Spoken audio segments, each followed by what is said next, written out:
Well, that moment caught everyone off guard. He walked down to the court. He picked up a racket. He broke things down for her and shared valuable advice with Alex. The last time I visited, which was 2 years back, it feels wonderful to receive such a warm reception. A massive Filipino community lives here, so I'm truly thrilled. Look behind you, there are so many supporters. Close your eyes for a moment and imagine this scene. You're 20 years old, you've traveled across oceans to reach this place. Time zones, layovers, bus stations, and a well-worn racket bag that has seen its better days. And now you're standing on a clay court inside the Rafa Nadal Academy in Majorca, working hard on your serve under the intense Spanish afternoon sun. No cameras, no spectators, just you, the red dirt, and the kind of silent, repetitive practice that rarely gets filmed because people assume it doesn't matter. Then a shadow appears across the court. Nobody invited him. Nobody planned this meeting. He simply walked over, stood there watching for a while, and then began explaining the precise mechanics of your serve, the very shot you've been trying to reconstruct from the ground up. That man was Rafael Nadal. Not a poster on the wall, not a video clip, but the real person. 14 Grand Slam titles, 10 Italian Open titles, the most dominant clay court player this sport has ever seen. Standing on the same red dirt as a 20-year-old girl from the Philippines who, just 1 year earlier, had lost a first-round match in Rome without winning a single set. That moment is not a made-up tale. It actually happened roughly 3 weeks before Alex Eala boarded her flight back to the Eternal City for the 2026 Italian Open. If you want to understand why Rome feels completely different for her this time, this is exactly where the story begins. Because Alex is not returning to Rome just to survive. She's coming back after spending 12 months on a very intentional mission, carefully breaking down every weakness that clay had revealed in her game and rebuilding it with the finest clay court experts in the world. And what she is bringing now should make quite a few players in the draw feel quietly uneasy. Let me explain this properly because this story has genuine depth, and skipping any part would be unfair to it. Go back to May 7, 2025. It was the first time Alex stepped onto the clay at the Foro Italico as a professional. Her opponent was Marta Kostyuk. The final score, 6-1, 6-1 in 1 hour and 36 minutes. The kind of result that gets screenshotted and used in every future debate about whether a player truly belongs on that surface. But it was more than just an off day. Kostyuk didn't only win, she exposed a deeper issue. She showed that Alex couldn't slide properly on clay and couldn't maintain the long, demanding baseline rallies that the surface requires.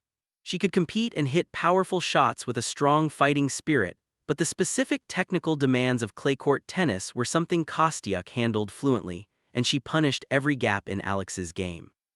That was the starting point. Here, where things stand now. By March this year, Alex had reached a career-high ranking of 29 in the world. No longer just a wildcard story, she had become a seeded player, the first Filipina in professional tennis history to break into the top 30. She had just completed a strong Miami semifinal run that felt like a real declaration.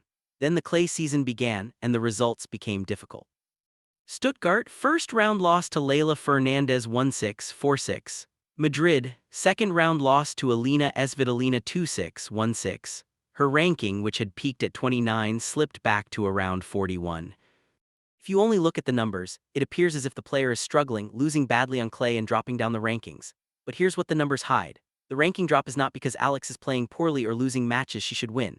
It's happening because she earned a huge amount of points in Miami last year, and those points are now expiring under the WTA system.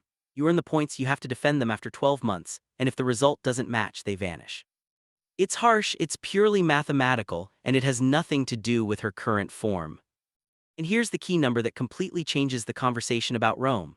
She only has 10 ranking points to defend at the Foro Italico this week. Just 10. Not 100, not 50, only 10. Every single match she wins from May 5th onward will be pure unhindered progress. No heavy points to protect, no anchor pulling her back. She enters one of the biggest clay events outside of Roland Garros with almost nothing to lose and a clear path forward.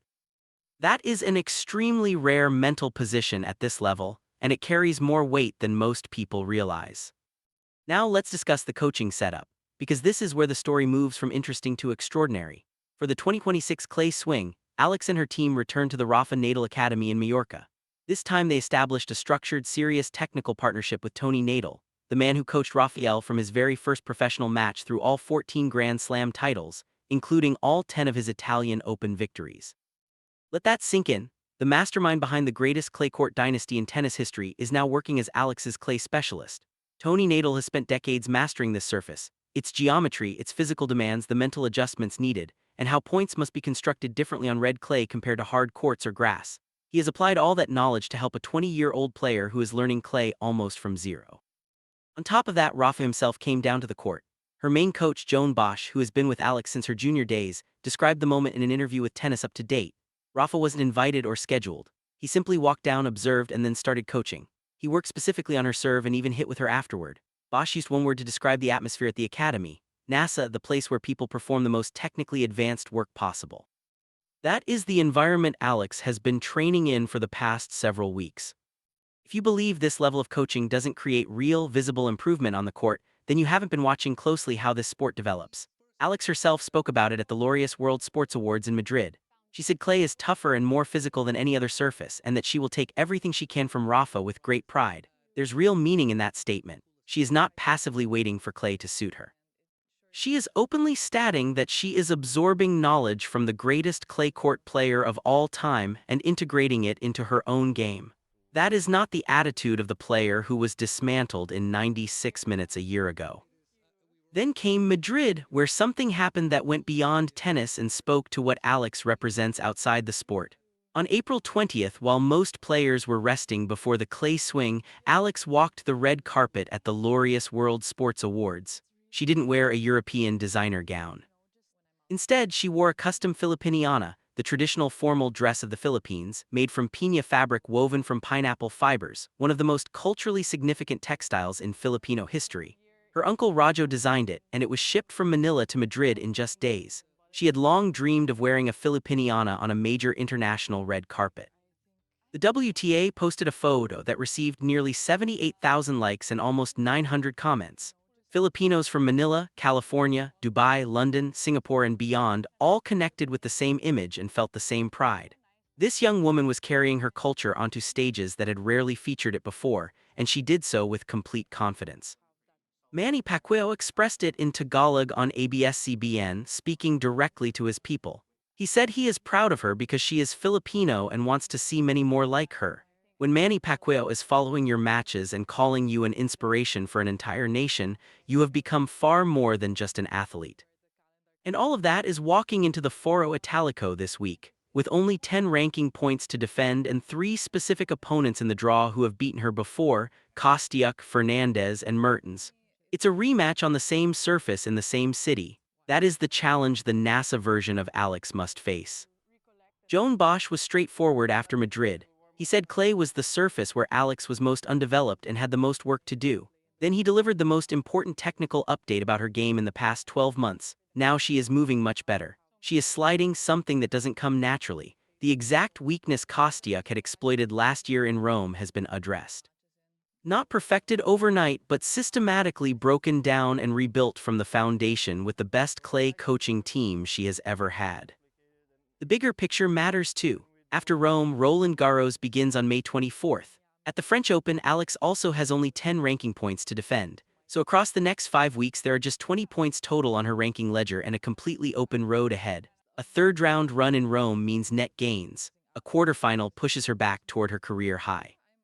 A semi-final or better quickly turns talks of top 25, top 20, and automatic Grand Slam seeding into reality.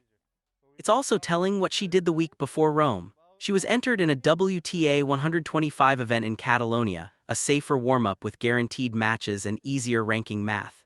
She withdrew. She chose rest, recovery, and full focus on the main event instead of playing it safe at the smaller tournament. She aimed straight at the bigger stage. After the Madrid loss, Greg Rusedski, former world number 4 and one of her strongest supporters, honestly admitted the scorelines were tough. Alex posted on Instagram the same day: short, positive, grateful for the experience in Madrid and ready to come back stronger. No excuses, no drama, just closing one door and opening the next. Then she turned all her attention to Rome. When you put the full picture together, it becomes clear. A 20-year-old Filipina player with the lightest points defense of her entire season, training inside a facility her own coach called NASA, working daily with Tony Nadal, the architect of the greatest clay court dynasty in history, receiving direct, hands-on technical guidance from Rafael Nadal himself, walking the most prestigious red carpet in world sport wearing a gown made from pineapple fiber shipped from Manila, carrying the pride of an entire nation, facing 3 opponents who have beaten her before, and sitting in a mathematical position where every win brings pure forward momentum. None of this guarantees Rome will be easy. Clay has been unforgiving to Alex this season, and the draw is packed with players who know how to attack her weaknesses.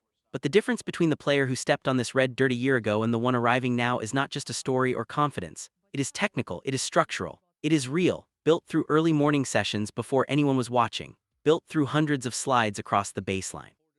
Built through 1,000 serves corrected by the family of the King of Clay standing right beside her. Rome 2026 is not Alex hopping for a better outcome. Rome 2026 is Alex arriving with a clear plan, a rebuilt game, a coach who won this title 10 times, and an entire nation behind her from Quezon City to Dali City to Dubai watching every single point. So the question is straightforward: will she get past the second round? And if the draw places Kostiuk, Fernandez, or Mertens in her path, will she settle the score this time?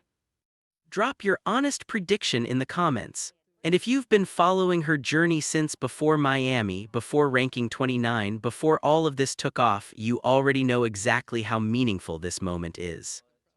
Roland Garros is right behind Rome. Wimbledon follows Roland Garros. Subscribe and stay tuned. The best chapter of this story is still unwritten.